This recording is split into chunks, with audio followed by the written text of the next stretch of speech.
All right, let's go to 2 Samuel chapter 20. 2 Samuel chapter 20.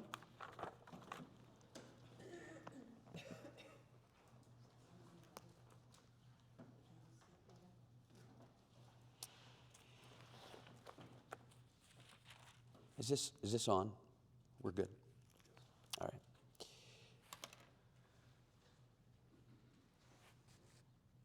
All right, so if you remember from last time, Absalom dies. David he's mourned, weeping, and they're escorting him back the Jordan River, back to Jerusalem, going westward. And you would hope that there would be unity and peace and everybody getting along, huggy, kissy, kissy. But somebody starts questioning and is feeling suspicious and such, and accusations are given, and words are said, and now it's creating an atmosphere for division, and that's where we get into this. So Roman number 1, the troublemaking of Sheba.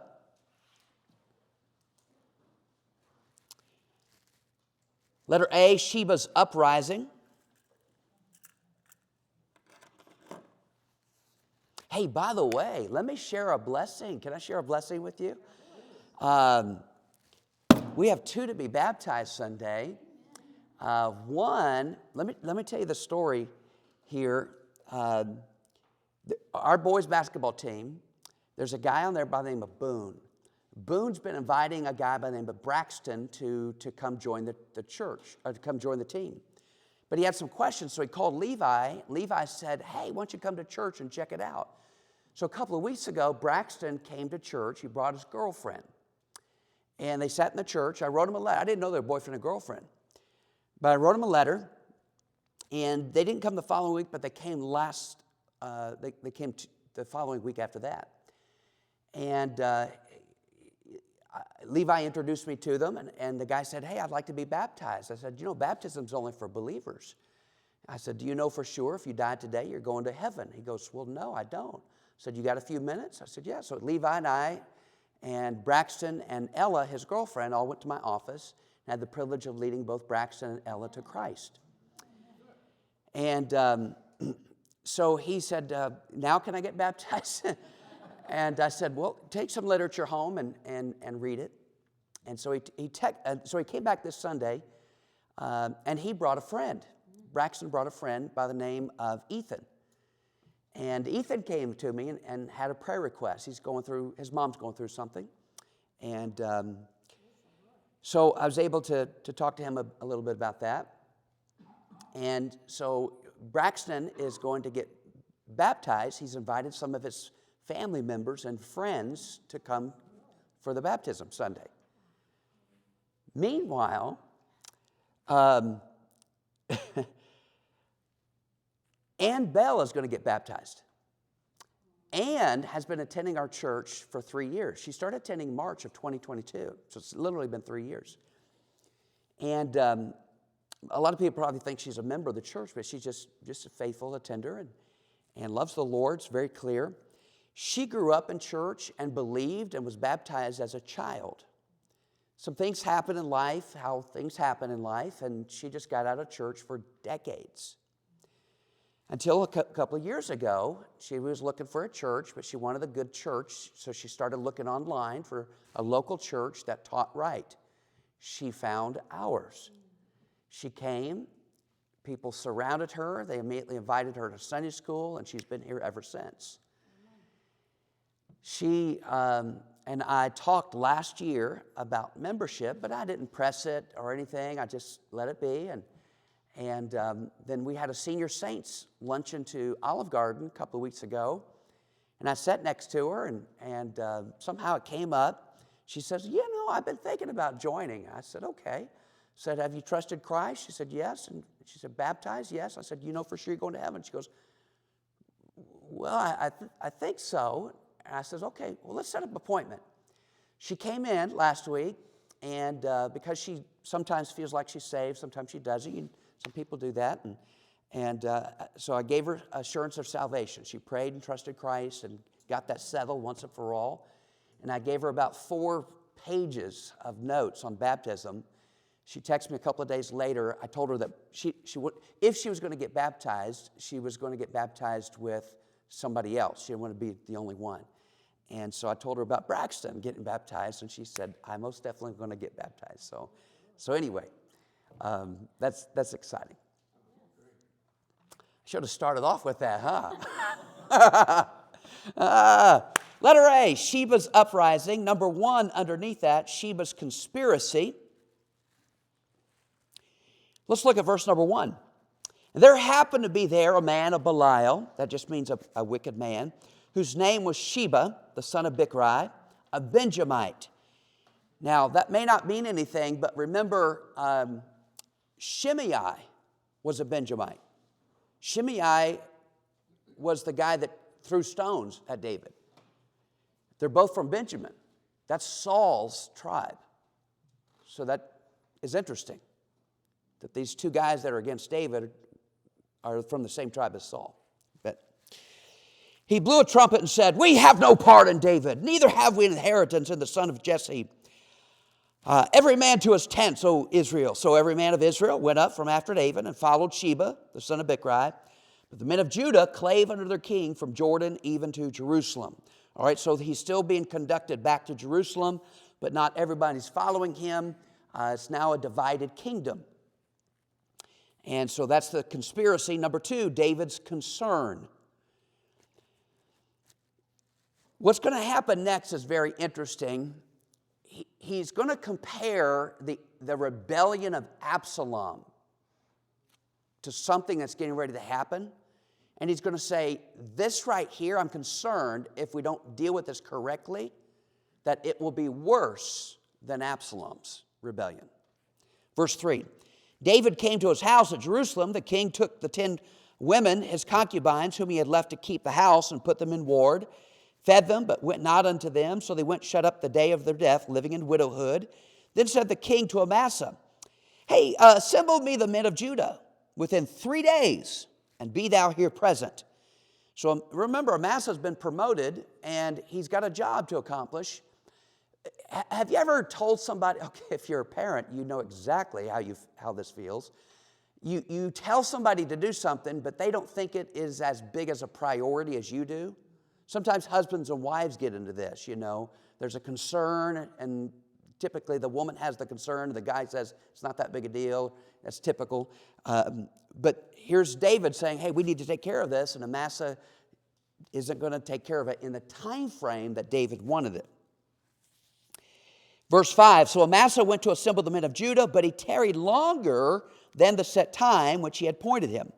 David said to Abishai, now shall Sheba, the son of Bichri, do us more harm than did Absalom.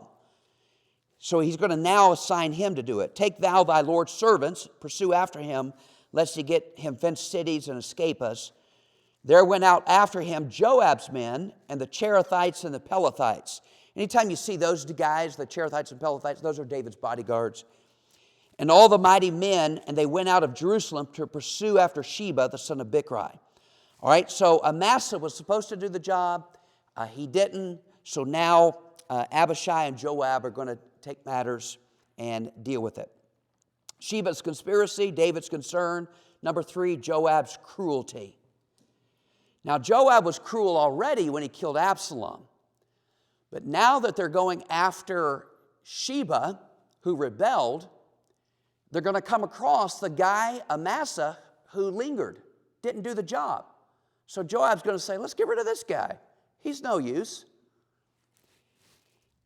Look at verse number 8. When they were at the great stone which is in Gibeon. Now stop there. Let's look up here at the map here. Can we blow this up? Boom. Okay. So right here, there's a great stone. Do you see that little? So they're going to meet at this great stone right here, and Amasa is going to come to meet Joab. Sheba has already rebelled to go up north, and they're going to do something at this stone here. Joab's actually going to stab him. What he does to stab him is interesting. Amasa went before them, and Joab's garment that he had put on was girded unto him, and upon it a girdle with a sword fastened upon his loins, in the sheath thereof. And as he went forth, it fell out. And Joab said to Amasa, Art thou in health, my brother? And Joab took Amasa by the beard with the right hand to kiss him. So it'd be like me taking the beard of Josh, going like this, Art thou in health, my brother? And stabbing him just like that. Trust me, I've thought of it. No, okay, no, just kidding. But Amasa took no heed to the sword that was in Joab's hand. Why would he? You know, they're supposed to be on the same side. He's asking a polite question. How are you? You know, why would you suspect that? And smote him therewith in the fifth rib, that's right underneath the heart, and shed out his bowels to the ground, struck him not again, and he died. So Joab and Abishai, his brother, pursued after Sheba, the son of Bichri. To Joab, Joab's thinking, all I have to do is to get rid of problems. Absalom was a problem, let's get rid of him. Amasa's the problem, let's get rid of him. You know, I want a stress-free life. Let's get rid of people who's causing me stress. And so that was his philosophy. And I'm painting Joab in a bad picture. Joab has done some good things and will do some good things, but he's kind of a loose handle sometimes. Verse 11, and one of Joab's men stood by him and said, He that favoreth Joab and he that is for David, let him go after Joab. Now, it doesn't tell the guy's name, but this is so interesting to me. This guy knows, okay, what do you do if you're if you are a soldier and you're marching, you're going after Sheba, and all of a sudden there's a dead body there. You're going. You're distracted and not focused on the mission. So this guy that's not even named is going to go over there, pull the dead body off the road, cover him up so that he's not a distraction, so the soldiers can stay focused.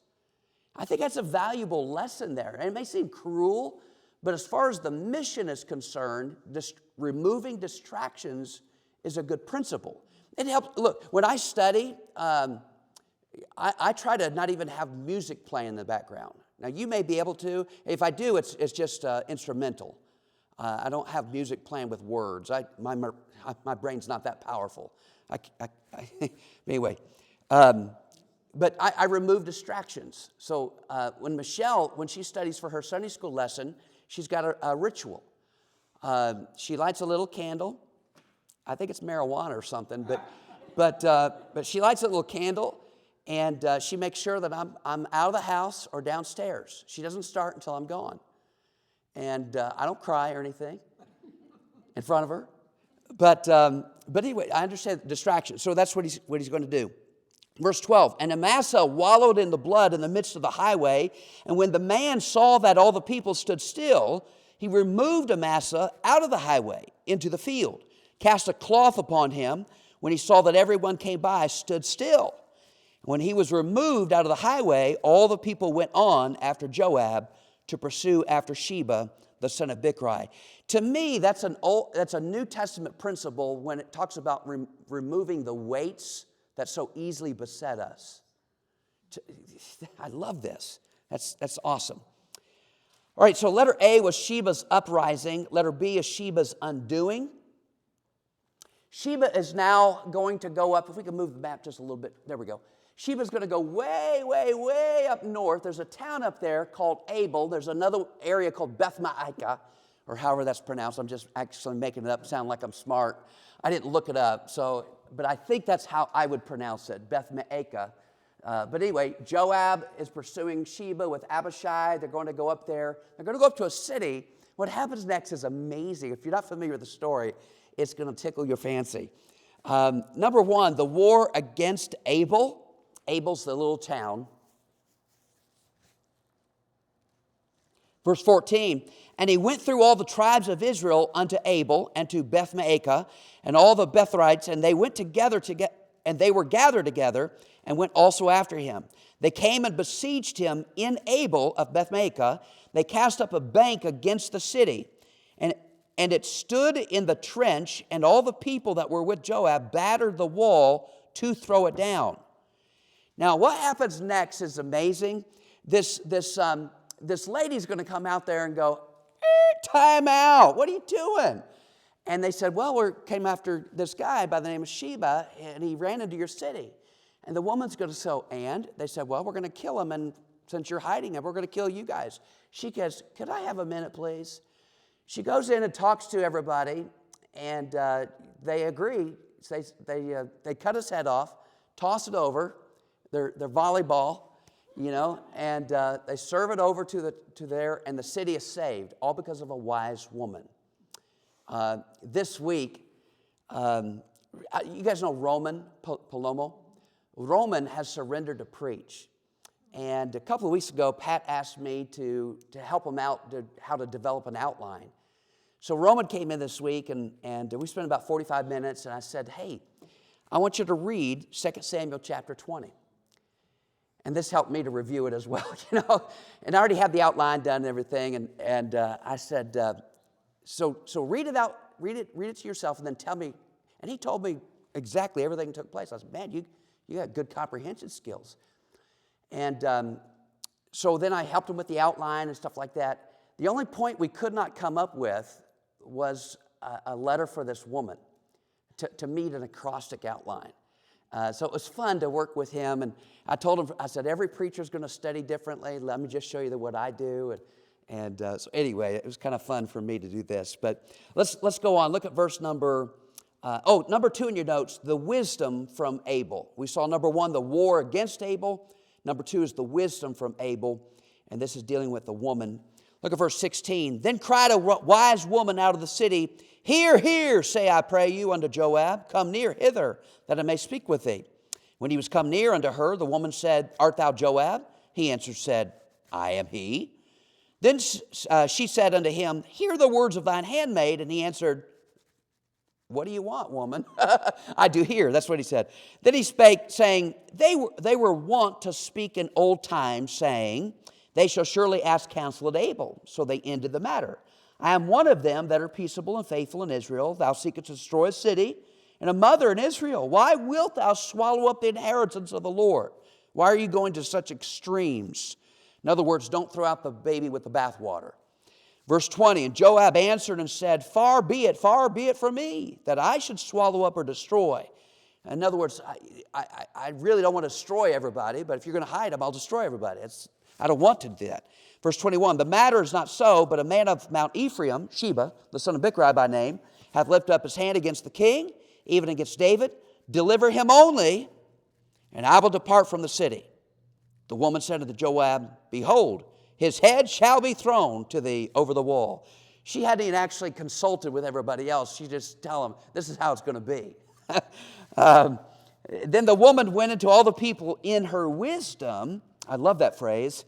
They cut off the head of Sheba, the son of Bichri, and cast it out to Joab. He blew a trumpet. They retired from the city, every man to his tent, and Joab returned to Jerusalem unto the king.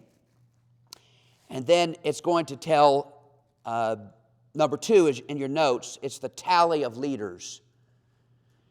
The last couple of verses is really just listing David's staff. It's going to list a recorder, the priest, Benaiah. Benaiah is an interesting character. He's probably one of my favorite characters. You think Joab gets things done? Read about Benaiah. That man gets things done. TCOB, taking care of business, But it just lists a bunch of people and their duties. All right, so Roman numeral 3, the transgression of Saul. The transgression of Saul. And you're thinking, wait a minute, Saul's dead. Why are we reading about Saul? I don't know if you probably have, but, I'm sure of it. All of us have paid consequences because of someone else's actions. Someone's done something, but we have to suffer. Let me give you a perfect example.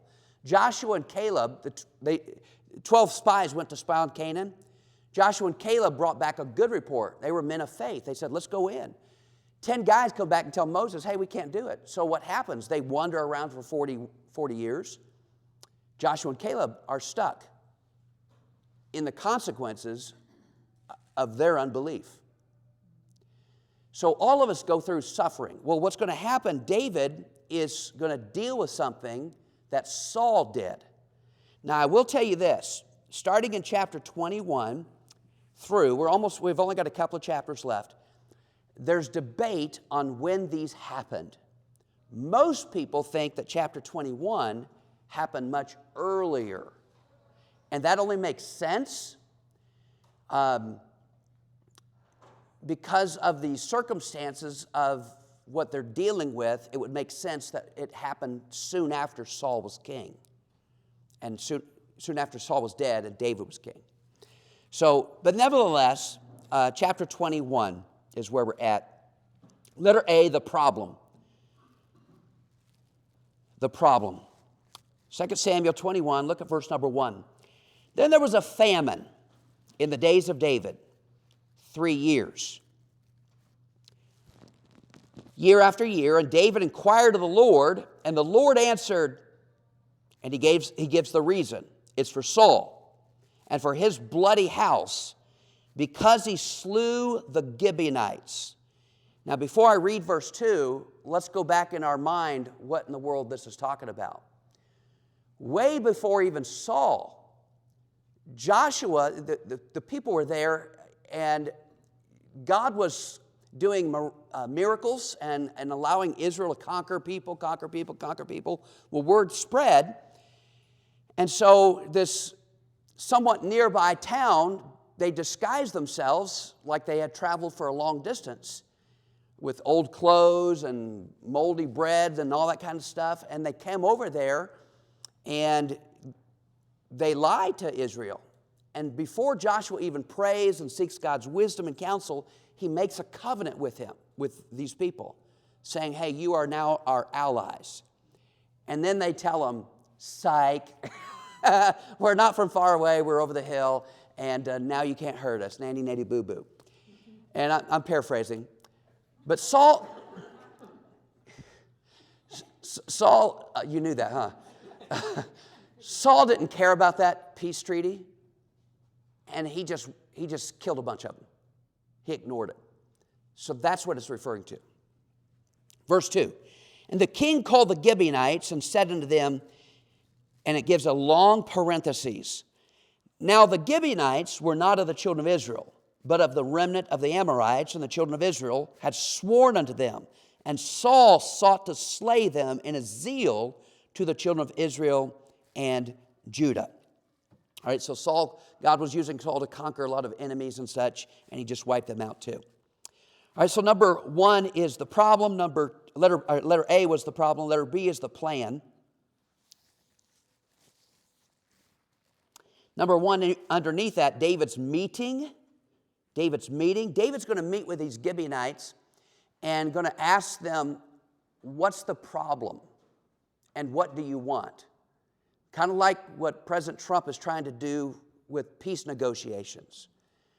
And that's all what's going to happen here. So look at verse 3. Wherefore David said unto the Gibeonites, what shall I do for you? Wherewith shall I make the atonement that ye may bless the inheritance of the Lord? Now, this is after 3 years of having problem. And now he's saying, how can I make this right? Now that I know the problem, I want to make it right.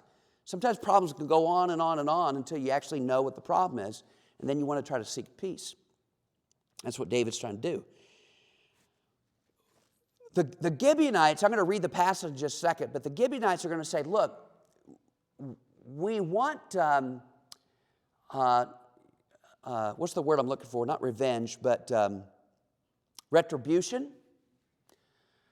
Payback, but we don't want everybody else hurt. We just want Saul's family to be hurt.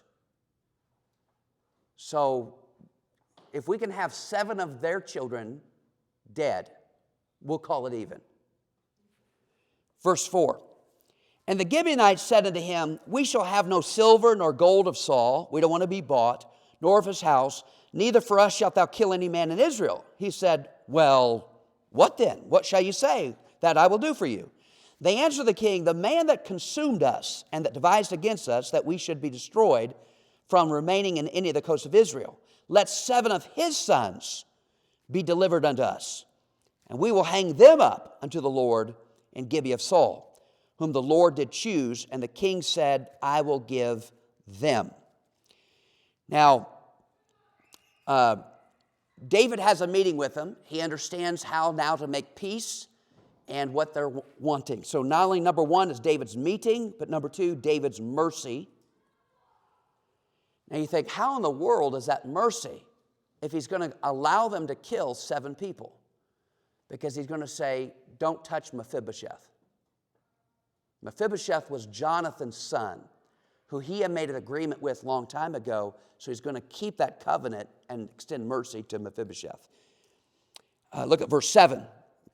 The king spared Mephibosheth, the son of Jonathan, the son of Saul, because of the Lord's oath that was between them, between David and Jonathan, the son of Saul. But the king took the 2 sons of Rizpah, the daughter of Ai, whom she bare unto Saul, Armoni and Mephibosheth, the 5 sons of Michal, the daughter of Saul, whom she brought up for Adriel, the son of Barzillai, the Meholathite. He delivered them into the hands of the Gibeonites, and they hanged them in the hill before the Lord. They fell all 7 together, and were put to death in the days of harvest, in the first days, in the beginning of barley harvest. Now, if I've done my math right, that's April, and that matters because of the following verses. So letter A was the problem, letter B the plan, letter C the protection. Now Rizpah is giving up 2 of her boys, and her boys are hung. She is now going to guard them night and day from any animals, any buzzards, anything that's going to come around and eat her boys. Verse 10, and Rizpah, the daughter of Ai, took sackcloth and spread it for her upon the rock, and from the beginning of harvest until water dropped upon them out of heaven. Now, I don't know when that is. However, if that is referring to the early rains, that's in the fall. That's like October. So whether that's all the way that time or just for the next rain that came, I don't know. I've read different books, and there's just debate on it. But nevertheless, it's a long time. And suffered neither the birds of the air to rest on them by day, nor the beasts of the field by night. And word gets to David about this. It was told David what Rizpah, the daughter of Ai, the concubine of Saul, had done. David went and took the bones of Saul, the bones of Jonathan, his son, from the men of Jabesh Gilead, which had stolen them from the street of Bethshan, where the Philistines had hanged them, when the Philistines had slain Saul in Gilboa. Let me stop there. I'm going to read one other verse. Can we go to the other map? Okay. So way up here, Jabesh Gilead are the bones of Saul and Jonathan. They're up there. And down here in this area is where they're going to be buried. Next to Jerusalem, there's this area called Selah. And so he's going to get those bones and have a burial down here, a proper burial. Now verse 14. Verse 13. And he brought up from thence the bones of Saul and the bones of Jonathan's son, and they gathered the bones of them that were hanged.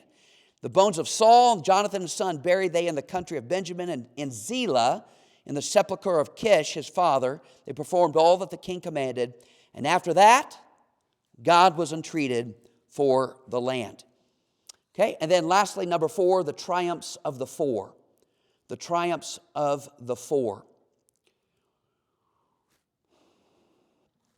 The rest of the chapter, I'm going to read it super fast, but it's going to talk about David's mighty men and the giants that they kill. What's interesting is that there's 4 giants that's killed. They're the brothers of Goliath, which some speculate that's the reason why David picked up 5 stones. 1 for Goliath and the 4 others for his brothers. Whether that's true or not, I don't know. We're not told a specific verse. You know, each of the 5 stones were for us. We're not told that, but it's good logic. But nevertheless, this is interesting.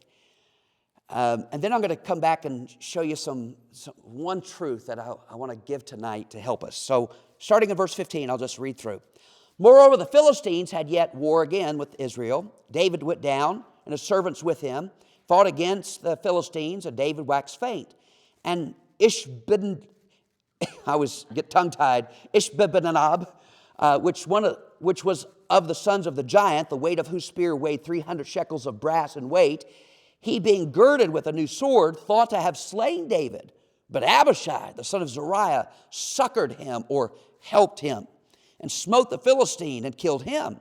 Then the men of David sware to him, saying, Thou shalt go no more out with us to battle, that thou quench not the light of Israel. It came to pass after this, that there was again a battle with the Philistines at Gob. Then Sibbecai the Hushathite slew Saph, which was of the sons of the giant. There was yet again a battle in Gob with the Philistines, where Elhanan, the son of Jehoiarib, a Bethlehemite, slew the brother of Goliath the Gittite, the staff of whose spear was like a weaver's beam. There was yet a battle in Gath, where there was a man of great stature that had on every hand 6 fingers, and every foot 6 toes, 24 in number. I wonder what he did on show and tell day in school, you know. He also was born to the giant.